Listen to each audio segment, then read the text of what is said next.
వారం మనం ఇక్కడ అందరం కూర్చున్నాం. మిమ్మల్ని ఆశీర్వాదాల వచనాలు ఉన్నాయి బైబిల్లో. ఆ ఆశీర్వాద వచనాలు చదివించి మిమ్మల్ని కొద్దిసేపు మైమరిపించి నవ్వించి జోకులేసి ఇక్కడ నుంచి పంపించారండి. అసలు ఈ రోజు ఎంత ఆనందంగా ఉందో మాకు దేవాలయంలో. ఆనందభరితం అయిపోయాం, అట్ట అయిపోయిందని మనం బయటకు వెళ్తాం.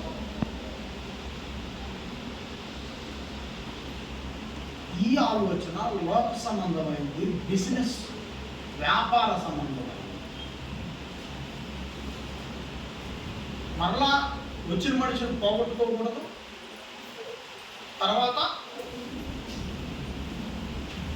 ఈ వచ్చిన మనిషి మరికొందరిని ఇక్కడికి నడిపించాలి. ఈ ఉద్దేశం ఉన్న వాళ్ళు మాత్రమే చేసే పని అది. వచ్చిన మనిషి పోకూడదు, ఆ మనిషి మరికొందరు మళ్ళీ వచ్చే వారానికి నడిపించాలి. ఇక్కడ పెద్ద సంఖ్య ఉండాలి, ఆ డబ్బాలో పడాలి.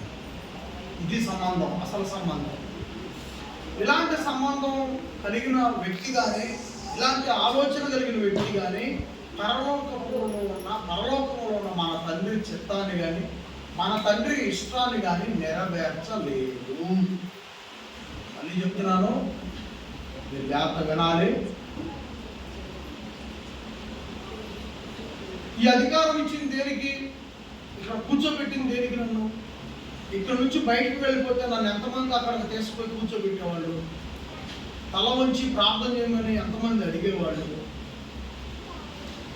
గౌరవార్థంగా చేతులెత్తి వందనాలు చెప్పేవాళ్ళు ఎంతమంది బయట?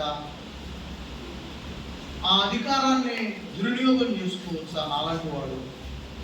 ఇక్కడ కూర్చునే విలువ తెలియని వాడికి ఇంకా అది రేపు క్రీస్తు న్యాయపీఠం దగ్గర అతను ఏం పొందుకుంటాడో అక్కడ బైబిల్లో చెప్పుకుంది, రైట్? ఇంకా అతని గురించి మాకు.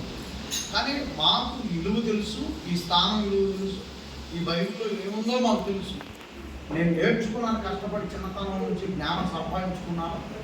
కాబట్టి ఈ సేవలో మనం ఆనందభరితం అయిపోయి జోకులు వేసుకొని క్యాండిల్ మీద నవ్వుకొని నిన్ను బాగొట్టుకోకుండా ఇంకొకళ్ళ ఇక్కడ తీసుకొచ్చేటట్టుగా ప్లాన్ చేసే ఆలోచన కానీ సేవ కానీ కాదు ఇది.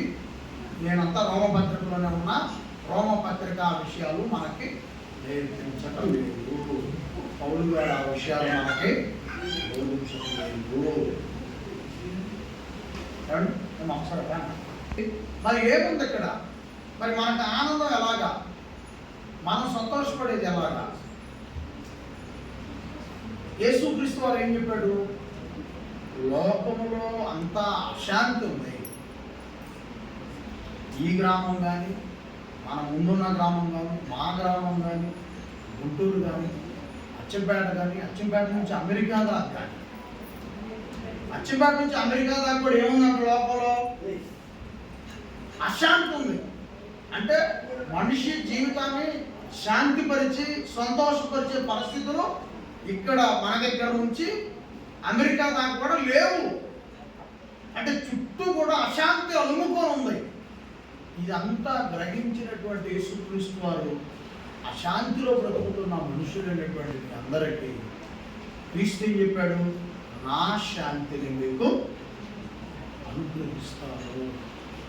లోకం అంతా అశాంతితో ఉంది కాబట్టి దాన్ని, ఆ అశాంతిని ఓడించాలి, ఆ అశాంతిలో నుంచి విడిపించబడాలి, ఆ అశాంతిలో నుంచి మీరు బయటకు రావాలని అంటే నేనిచ్చే శాంతి మాత్రమే మీకు నెమ్మదిని కలిగించుద్ది. యేసుక్రీస్తు ఎంత ఆలోచించి మాట చెప్పాడు? ఎంత దూరం వెళితే ఆయన ఆలోచించి క్రీస్తు శాంతిని మనకి ఇవ్వాల్సి వచ్చింది. యేసుక్రీస్తు నా శాంతిని మీకు అనుగ్రహిస్తాను, మీరు తీసుకోండి అన్నాడంటే మనిషి ఎంత అశాంతిలో ఉన్నాడో అర్థం చేసుకోవాలి.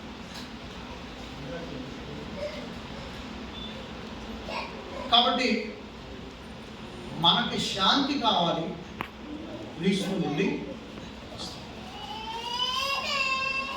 తర్వాత సంతోషం, ఇక్కడ కూర్చుని మనకి సంతోషం కావాలి.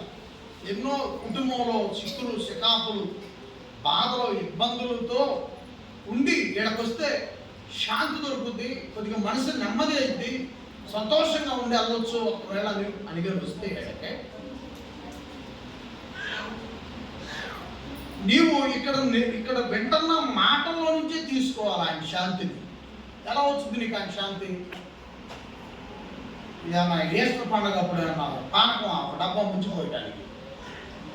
శాంతి ఏమన్నా పానకం లాంటిదా నీకు డబ్బా ఇవ్వటానికి? యేసు సిలువ వేసిన ప్రార్థన అని పెట్టుకుంటారు ప్రపంచంలో. వాళ్ళు ఏం చేస్తారు? యేసు క్రీస్తు రక్తానికి బదులుగా బెల్లం, కొద్దిగా నీళ్లు, మిరియాల పొడి, అవి యాలక్కాయల పొడి వేసి పానకం చేస్తారు. ఇదే యేసు ప్రభు రక్తం, తాగండి తాగండి అని పోస్తున్నారు, తీసుకుంటున్నారు వాళ్ళు. ఇప్పుడు యేసు శాంతి మరి ఏ బెల్లం వేసి కలపాలి మనం తీసుకోవడానికి? మరి యేసు శాంతి మనకు కలగాలంటే, అశాంతిలో ఉన్న నీ బ్రతుకులకి, నా బ్రతుకి శాంతి కలగాలంటే మరి ఏం చేయాలి? ఏం చేయాలంటే బైబిల్ దగ్గర ఉన్న విషయాలను ఒక్కొక్కటిగా నువ్వు నేర్చుకుంటా వస్తే, వింటా వస్తే, అశాంతితో ఉన్న నీ హృదయం, అశాంతితో ఉన్న నీ జీవితం ఆ భారం నుంచి విడిపించబడి ఆయన యేసుక్రీస్తు యొక్క వాక్యం వలన శాంతి కలుగుద్ది. ఇది నీకు శాంతి కలిగిందనుకోండి, శాంతి ఎమ్మటే ఉండేది ఏంటంటే సంతోషం, శాంతి ఎమ్మటే ఉండేది ఆనందం. శాంతి, సంతోషం, ఆనందం ఇవి కలిపి మన జీవితంలో ఉంటే అది ఆశీర్వాదం. ఇవంతా వినకుండా, నీకు విషయం పూర్తిగా తెలుసుకోకుండా అశాంతితో మన హృదయాన్ని, మన మనస్సుని, మన ఆలోచనలు ఉంటే, జనవరి 26వ తారీఖు నేను చెప్పాను ప్రసాదం, ఆ విషయాలన్నీ కూడా మనము జాగ్రత్తగా ఆలకించిన వాళ్ళకి మంచి ఆలోచనలు హృదయంలో ఉంటాయి. కాబట్టి పోయిన వారము ఈ విషయాలన్నీ కూడా నేను చెప్పుకుంటూ వచ్చాను.